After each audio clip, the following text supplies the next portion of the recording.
Jan Błachowicz versus Ankalaev. I know that this was supposed to have been a different main event, right? But either way, we've been talking about Ankalaev, somebody that was ascending, that was going to be fighting for a title soon. I didn't think it was going to be this year. He missed up my predictions episode, by the way. Dude, the predictions episode is a crapshoot, man. Oh It is. my God. Last year we did pretty good, I feel like, for our We did really good predictions. last year. This This year, year, not so much. this year it's a bad one. It's a real bad one. Oh man, but let's kick it off then. Jan Błachowicz versus Magomed Ankalaev, man. What were your initial thoughts? What did you do, or what did you see on what they were Yeah. doing in the octagon? So instantly, Jan's style instantly was nullified just by Ankalaev being a southpaw. Because Ankalaev or Jan Błachowicz always, you can count on the leg kicks, and you can count on this combo that he throws, where he'll throw his lead left hand, as like a weird little shovel hook to the body, and then come over the top with the overhand right. He does it just over and over and over again, and he does it almost like simultaneously. Like Yeah, he throws them at the same time almost, and you're like, "What are you doing, man?" But it works really, really well. But he couldn't do that against the southpaw, right? Because it's not a liver shot anymore. That left hook is hitting like the side, like you're almost like your kidney, and it's like that's not what you want in that combo, at least. And so it took him a while to kind of figure out Ankalaev in that first round to deal with the southpaw, and then he was like, "Oh, if I just blast your legs, you'll have to fight orthodox." And then I can start landing my combo. And he did exactly that. He tore up his leg. Ankalaev had to switch stances, and then he started throwing that left shovel hook, right overhand combo, and he had some good success with it. And then start Ankalaev tearing was up like, that leg. yeah, and then start tearing up that leg, and then Ankalaev's like, "Oh yeah, I'm Dagestani. What am I doing? I'm just gonna grapple for the rest of this fight." Which he did, right? And Keith Yeah, said Jan's leg kicks did some damage. Man, what was it? dude. That third round? The He, third he round was dropped him a nasty. couple times. Dropped him a couple times off those leg kicks. And And then buckled him on his rear leg, which was then his lead leg, right? He yep. buckled him with that leg, so he tore up both legs. So at It's this like point, I was Ankalaev like, didn't watch the Rakic fight. my guy has no tires at this point. You know what I Yeah, mean? Like they're out, and then like you said, he comes out in that fourth round, gets a takedown. yeah, Jan didn't really have very much to show off his back. I didn't think, Ankalaev seemed very, very comfortable on top. And even when he was able to give him a little bit of distance and posture up or he'd stand up, yeah, Jan was very satisfied with putting his hands behind his back and kind of like still trying to attack the legs, like yeah, still kicking those shins, trying to kick the calves any way possible. He's like, yeah, nah, man, I already started the groundwork for that, and I yeah. ain't about to stop. And I think that but was yeah, ultimately that's what did him in, though. Is he had so much success with the leg kicks that he stopped throwing the hands, and he was too focused on the leg kicks, and he was just waiting for Ankalaev to plant to throw the leg kick. And in that time waiting, Ankalaev was just able to grapple with him, and he got a little too focused on the leg kicks, I think. yep. And how did you have it? So yeah, Keith says on the ground, Jan didn't do well. Ankalaev did to Jan what Jan did to Izzy in this fight, Yeah, basically. yeah, exactly. But live, I actually scored it a draw, and I had rounds 1, 2, and 3 going to Jan, and then a 10-8 in the fifth round for Ankalaev. So I had a draw. This morning, I rewatched the first round because I was like, that was the closest one for me. I thought Ankalaev won it. I thought he won. I would give Ankalaev 1, 4, and 5, with a 10-8 in But the it was fifth. close. It was a close fight for sure. Yeah, first round is close. arguable. You could give it to either guy, I think. We've had a few fights like this recently where you've had to go back and watch a couple of different rounds. Like I think about like the O'Malley fight, when live Yeah. you're like, oh, Piotr Jan got it. Piotr Jan should have got it. And then you go back and watch it, like, actually, it was probably a good decision, So Yeah. and HLB Comer says performance of the night was Dana's coked out post-fight interview. His frustration about dude, this fight was very funny. He was so pissed, dude.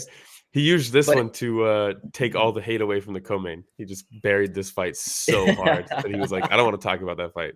I'll talk about this one. But out of this, I guess he said that the next fight, Shout out Regen. Regen joining us, huh? Shout out Regen. tired, but still had to show up for the show. Appreciate it. By the way, I believe Regen having a baby. Whoa! Congrats. Shout out Regen. Congrats. That's Yeah. awesome. But yeah, so looking at this, Dana not happy. He says that the next title fight should be Glover versus Jamal Hill in Brazil. Mhm. Yeah, so they're gonna do that. I thought Jamal Hill was fighting Anthony Smith, but I guess they're like, this is such a shit show. We don't Nah. even care. We're just gonna do this because to paint the picture. Whoa, Regen says I did. We are home with her now. Thanks. Hope for the best, man. Congratulations. That's awesome. Congratulations, man. That's That's sick. fantastic. Yeah, Tosi says maybe the UFC will learn their lesson and stop saying stupid stuff like "We guarantee a new champ today."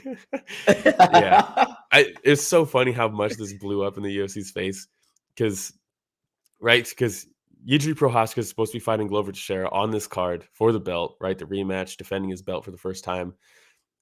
He tears his shoulder. He dislocates his shoulder. They try to put it back in place. They destroy his shoulder in the process. And so he has to get surgery. He vacates the belt, says, look, I'm going to be out for a year. It's not honorable for me to keep the belt because it's Yujiri. So, of course, he's going to do that. And then they're like, okay, well, Ankalaev versus Jan is on this card.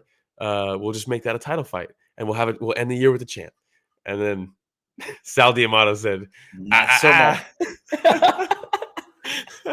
So funny. Oh, yeah, now there's no champ. But you know what? The thing is, I believe Sal D'Amato is the one that had scored it a draw. Yeah, and that's not that bad still. No, it's actually a respectable scorecard. Right. And if you look at the way that they've incentivized 10-8 rounds and things like that, and they're supposed to give them more often, because if you look at it, that first round versus that fifth round, there's no way those should be scored the same. Yep. The first round's very close. The fifth round was all Ankalaev. So the fact that he gave it a 10-8 in the fifth round shows that Sal's actually taking the judging classes seriously. He's probably thinking like, I finally do my job right. Everybody's giving me a hard time about it. I know. He's like, you know what? Maybe I should start paying attention. That's so funny. Hey, I don't know about you guys, but I actually started watching these fights and they're actually pretty good. There's more to it than just boxing. Yeah. So, dude, now, if you're Magomed Ankalaev, if you're Jan Błachowicz, you hear Dana saying, hey, the next title fight's going to be Glover Teixeira. Do you even want a rematch? Do you even want this one back? Do you even want to run it back? You're like, well, it's not going to be for the title. Give me somebody else then, I guess. I don't know. Yeah. I don't think this fight was as bad as Dana thinks it was. I actually enjoyed the fight. It's not. It wasn't that bad. I think he was just pissed at the decision and the fact that they have no champion. 100%. And he's putting the blame on the fighters. Yeah, because that's what he does. But, it's so funny. Yeah. Maybe if I don't know. It's just funny because they took a title shot away from Glover Teixeira to make this a title fight because they wanted to end the year with a belt. And it just kind of blew up in their face. And it's hilarious.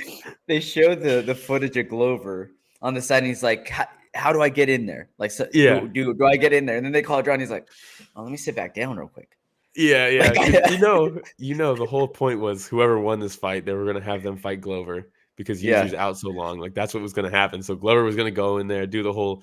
Every time they try to do this, it blows up in the UFC's face. They had Brock Lesnar in there to push DC and in his cowboy boots, his suit tucked into his cowboy boots, and then that fight never even happens. Like, that's so funny. Every time they plan these like WWE moments, like it never works. It's so funny. But, and Glover was very open about feeling like he got slid by the UFC. He did, dude. Yeah, no, absolutely. So for him, if you're Glover, you're probably sitting there also like, that's what you get. Yeah, karma. Yeah, 100%. He's sitting there with Alex Pereira. He's like, we could both be champs right now. Fuck you guys. Oh man. All right. Anything else on the main event? I don't think so. The Jamal Hill Glover fight, it's an interesting one. Very interesting fight. I think they're saying is that 283 or 284? I don't remember exactly what the number is, but it's the one in Brazil. They definitely want to have it in Brazil. Yeah, which is kind of cool for Glover, right? Because like they do him dirty here. Might have worked out. Might have worked out at then. We'll see. I might think have different plans, but we'll see what happens. Hey everybody, Ramiro and Will here. Thank you so much for watching that short clip. It's just a small clip of what we covered this last Sunday. Yeah, if you want to check out the full fight card recap, the link is in the description, and it's going to be on screen at the end here. Don't forget to go back and watch our fighter interviews that we have. And don't forget to tune in live every Sunday morning at 9 a.m. Pacific, 12 p.m. Eastern, and you can join in on the fun. Yeah, don't forget to like, subscribe, hit the notification bell. Goes a long way. All right, everybody, thanks for watching that short clip from Story of the Fight.